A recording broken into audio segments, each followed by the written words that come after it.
All right, guys, it's your spiritual big brother. This is going to be part two of this. What do we even want to call these? Open notebooks, Saturday reflections, Sunday reflections, actually, I guess.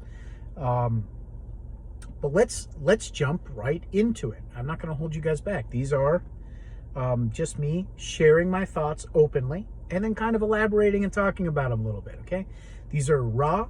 I threw these down on paper. So we're just going to kind of go back over them, kind of see what I was thinking about and elaborate, expand on it a little bit. So let's do it. Here's my first one. Fears are closed doorways waiting for us to open and walk through them again. So I think where I was really going with this one, or kind of like where this idea came from, was I was considering a lot of the things that I've been fearful of. And I feel like sometimes we run into situations, circumstances, or we bump into other people with conflicting beliefs or something like that, and we close ourselves off from something. Or, I think this is where the thought really came from. Somebody will tell you something and tell you can't, right? Let's say that maybe you want to keep asking the question, why? And a teacher will get fed up and be like, stop asking that question so many times. You're not allowed to ask why anymore. And then, you never get anywhere with a thought. Okay, but that's just one example. I think religion did that for me one time. And I'm kind of in between on religion and spirituality. I've been through religion. I've been through spirituality. I think both of them have their own pros and cons. I'll just say it for what it is. One has full structure for you already. The other one, you're on your own. You need to figure it out on your own. You got to test, practice, learn from other people, and try. But, religion kind of already has a pipeline for you. Now, is it the perfect pipeline? It's not up for me to decide. It's different for everybody. But I think it wasn't the perfect pipeline for me. And but I took a lot from it. It was good. It gave me a lot of structure that I might not have had otherwise. So, figure it out for yourself. However, what I was saying by that is that, when I would ask my teacher very specific questions about God or anything like that while I was going through it, sometimes I got some good answers, sometimes I didn't get good answers, and I think they just didn't know how to answer it, and I think they felt like they were expected to. That expectation of being a teacher and supposed to have all of the answers. And so I asked a lot of questions. So I was one of those kids that eventually, you're not allowed to ask those questions, I was told. I can't give you an example, I don't remember, but let's just say, I asked very specifically, what is God? That's a very hard question to answer.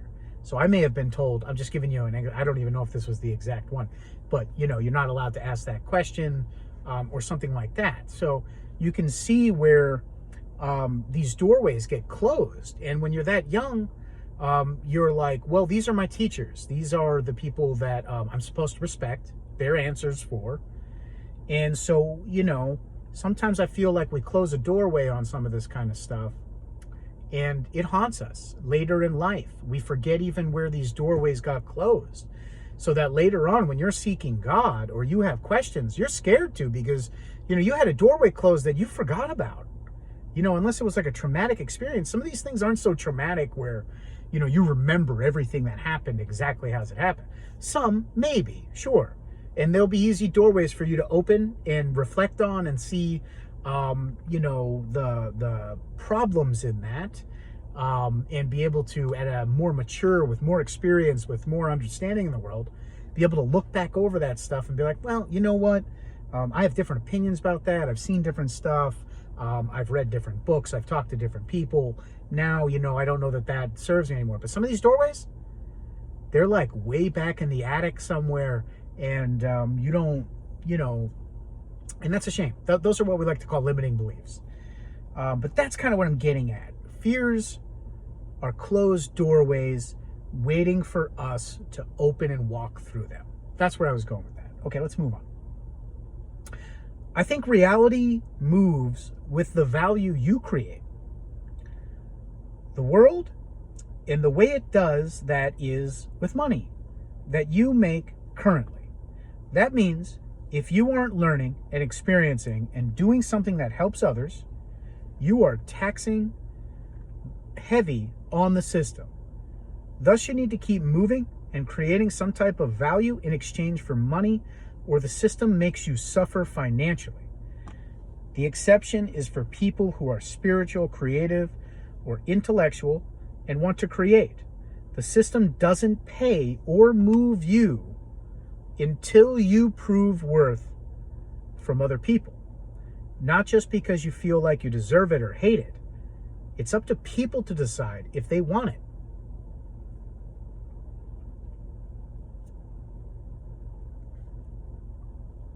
Let's talk about this one. So, I'm kind of drawing a line on what the system looks like for people. If you decide to go system, full system, okay? What that means, getting a regular job, working yourself up the corporate ladder, that kind of stuff. Going out there and giving your energy, your time, your service to others in exchange for money, and getting really good at some field, whatever it is you want to work in. Or maybe you don't know. Maybe you're just working somewhere for now until you figure things out for yourself. That kind of thing. That is one side. That is defined. That is where you become valuable. Okay? And a clear distinction I want people to understand is you're going to put your value as a person, as your unique being, as what you make per hour or whatever your salary is. And I don't think that that's fair. Okay? If you're making $15 an hour or minimum wage or something like that, you should not, even though it's impossible not to, until somebody tells you this, you should not put your self-worth and value as a monetary figure based on what you're making in the marketplace. Not you as a person, in the marketplace. And a lot of us, we just see the dollar signs. We're almost conditioned to, right? You're working up that corporate ladder for decades. Eventually, you're going to tie your self-worth to a dollar sign. And that's not good, because then you're outsourcing your value, what you are. And I'm not saying that you got to put dollar signs on you, literally. I'm not saying that. But I'm saying the money in the marketplace. You know, you're like reaching out towards, oh, I make $15 an hour. Well, I guess that's all I'm worth. Not true. Okay, so the contrast here that I was saying. So I was just kind of giving you the systemic kind of an idea of kind of what I was saying as that part. Now the other part, if you want to be a creator, if you want to be a creative person, if you want to be spiritual, anything where you use your creative mind or your intellectuality or anything like that, and you want to give it back to other people. Most people will do that as like a hybrid model. They'll do all that stuff, creativity, all that kind of stuff with your energy. They'll do that as more of a hobby. But I'm talking now for people that want to pursue that full time as a career, and doing it maybe their own way, or maybe, you know, even selling yourself to other people, to ghostwriters and stuff like that, whatever. But what I'm saying, though, is when you do it all by yourself, there isn't a ladder like the corporate ladder. It's not structured. It is very unstructured. It is very much figure it out. Just like I said for, I think, the contrast between, I don't know if it was on this one or the video before this, but with religion and spirituality. Religion gives you structure and a pipeline, a way to kind of work yourself up and see where you're at and learn. Now, it's not perfect, though, in my opinion, from my experience, from how I've viewed it. I don't think it's perfect. But neither is a corporate ladder either. It's not perfect. It just gives you structure. It gives you something that you can see and work yourself up through. Whereas creativity or spirituality or intellectuality, and I'm talking like premium stuff here. I'm talking like you dealing with what's inside of you, your energies, your consciousness, your experience, your whatever, and you want to turn that into something and you want to make money off of that, okay? There is no structure or system for that. You are on your own. And kind of tying it back into what I was saying is that it won't pay you until you prove yourself. And I think a lot of people think that that's easier than that really is. I did. I can't tell you how long I could tell you how long I've been doing this. Over 3 decades. Now, I will be honest, I've jumped around different pursuits. Those were all, to me, learning experiences. I did 3D printing. I did arts and music and crafts. That list just goes on and on. I've said it in a lot of different episodes. I won't go into that. That's a laundry list. But I've tried a lot, even businesses that I failed. So what I'm saying is, it's really hard when you're doing it on your own because you normally don't get the full scope of what that means, how long it really takes, how many times you got to make mistakes, learn from it, and just keep moving anyways, or waiting sometimes. Sometimes it's just a waiting game. So I think you kind of hear what I'm saying. I'm making that kind of distinction for people. You know, it's hard when you're doing it on your own. It is. It's harder than I can explain. For anybody that's probably listening to this, that's ever done anything like that and really tried pushing it through, being disciplined, doing your due diligence, you know, persevering, et cetera, et cetera, et cetera. It's really, really hard. And I'm not going to pretend like it isn't. But it's worth it too. I'll say that much. It's worth it. It's worth who you become. It's worth what you give back to the world. It's worth who you help. And you can't really put a price on that. You know, it could take you a lifetime to get to a place where you actually feel like that way. And I'm hoping with my course on Skool, Conscious Creators, that I'm going to be able to help you guys do that faster. So totally check that out. I didn't mean to sell that point, but I think it's important because what I've had to sacrifice and bleed for to get here, to be able to say this positively, took me many, many years. And I want to cut that time down for people.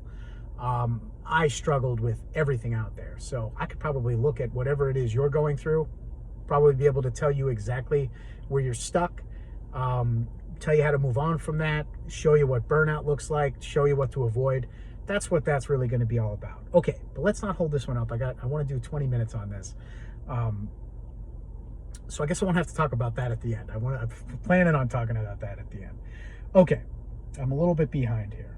Let me keep going. Full ecosystem and framework for creators. How to preserve and focus your creative energies and keep your soul and craft intact and enjoy the stuff you create. That sounds like me talking about what I was just talking about with Conscious Creators. Let's move on. Here's something I've noticed. Client focused is where we went wrong. Caring too much about the customer rather than the person doing the work. That's where we went wrong.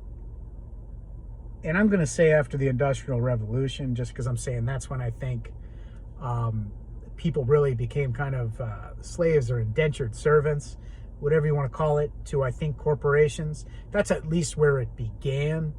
And we don't have to, I am not an economist or something like that. I'm just kind of just talking about, I guess, the way that I see it after kind of playing and thinking about it for a while. So, you know, maybe that's not perfectly said there.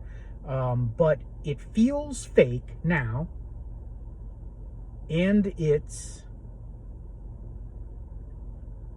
I think I'm trying to say, suffocating the marketplace. I must have tried to capture this one early in the morning when I woke up or something. Okay, but what I'm saying here is we should care about the customers. I think that goes without saying, really. I'm not saying that we need to switch. But we have lost sight of the people that are actually providing the service. It's like they don't even exist. A clerk somewhere, the manager somewhere. We're so focused on making sure that the customer walks away happy and satisfied so that they will buy again, that we've actually like went through the process of like training people and conditioning people to make sure that they do that. And we're basically turning into robots by doing that. We're not even humans anymore. I mean, we are underneath that type of conditioning. But you hear what I'm saying? You know what I mean? You have to smile at customers. People don't always do it, but that's the expectation. You have to say this prompt, or you got to say it this way, or this doesn't work, or you can't be mad at a customer when they're wrong. The customer's always right.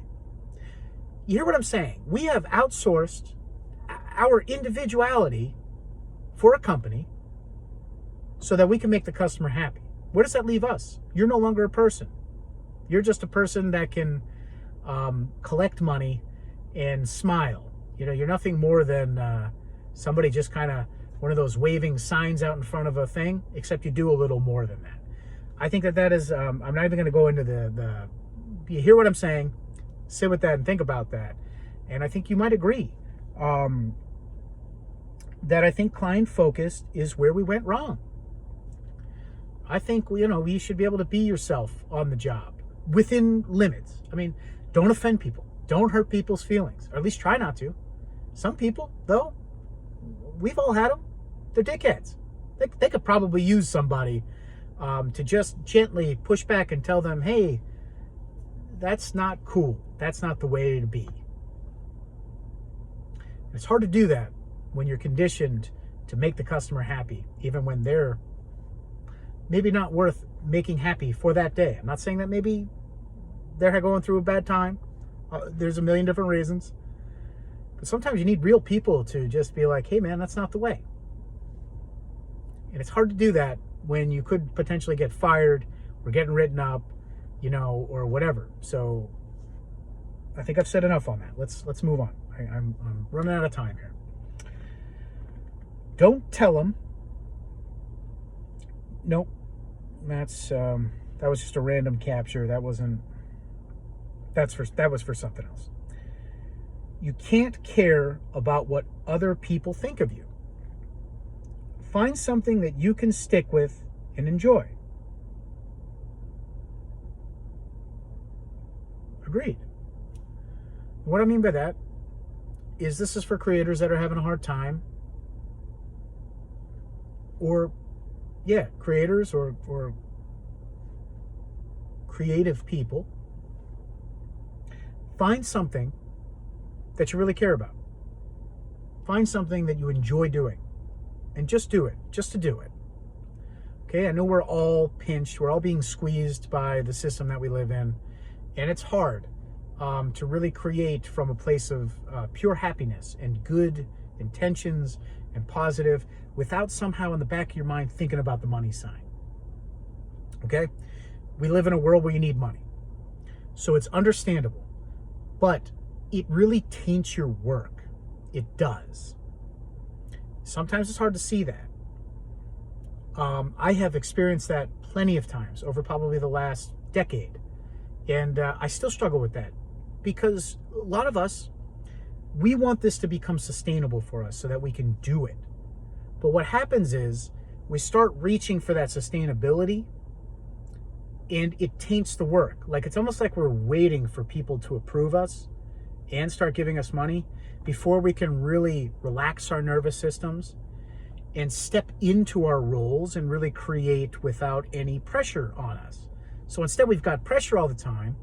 And so that makes us kind of move our work into how can we make money off of this? I think a lot of people can hear that, understand that, agree with it. And it's taken me a long time to really understand how that affects my work and how it might affect your work too. So it's something to think about. It's really hard to just turn that off. But just being aware of it and understanding it, you're going to start catching yourself a couple of times.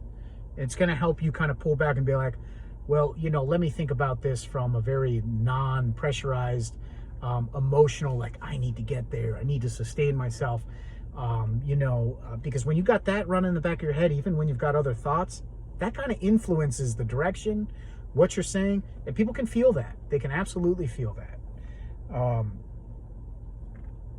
Okay, let's move on. What do we got? 20 minutes. Maybe these are going to have to be 25 minutes. Okay, I wanted to do 20. I thought that sounded good, but it's tough. I mean, there's good stuff here. Okay. This is a very simple one. I said, yeah. I said, you make moments. That's what life's all about. Making moments. I am right now. I am making a moment with you. Heart. Maybe I'll make an emoji, little heart going on. I won't. These are raw, and I just like to get them out there. Okay. But yeah, that is what life's all about. Making moments. So go out there and make some moments with some people you care about. Okay, but we're not done here yet. I got one more. That would have been a good place to end. Surprise! We're still going. All right. Scheduling and flexibility. I found this to be important. I make a loose schedule, and I do it just so I make sure I don't miss anything important. I think this works well for people that live efficient and packed lives alongside a job, because then you can get in what you can and see what you missed. True. I have been a guy that needs structure in my life to an extent. And I have tried to balance that. Scheduling, keeping a calendar, jotting down notes on stickies,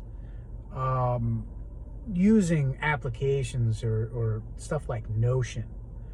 I have tried that for decades. Tried that, setting goals, doing all that stuff. And I learned a lot in doing that by trying to get myself more comfortable in doing that kind of stuff, scheduling and whatnot. But what I have found is that I'm just very, I like to be a little bit more flexible. I like to be a little bit more open. I don't like to feel like confined by a schedule and making sure that I do it just the way that, it says, like an itinerary of like, you need to get this, and this done. This needs to happen on Monday. That needs to happen on Tuesday. You need to get your rough drafts out on Wednesday. Because I found myself, because of life, because of how busy I am with so many different things, that I wasn't able to always predictably have all that time to do it. And it was actually really affecting me and making me feel like I was missing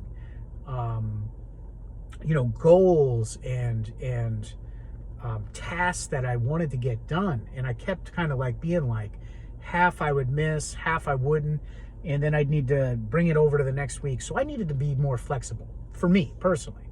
And I think a lot of people might be able to understand this. But when I don't jot anything down, or I'm completely free, no structure, and I'm just going, I prefer that, but I missed a lot of stuff, forgot things. So I found a system that works good for me, which is somewhere in between a hybrid. I like on like a Sunday, jotting down everything I kind of need to get done, and then just allowing me to get throughout the week. In fact, I don't even go back to that list. I'm that good now that like I just know what's next. I'm already kind of in my creative pipeline and my process, and kind of know what to expect and whatnot.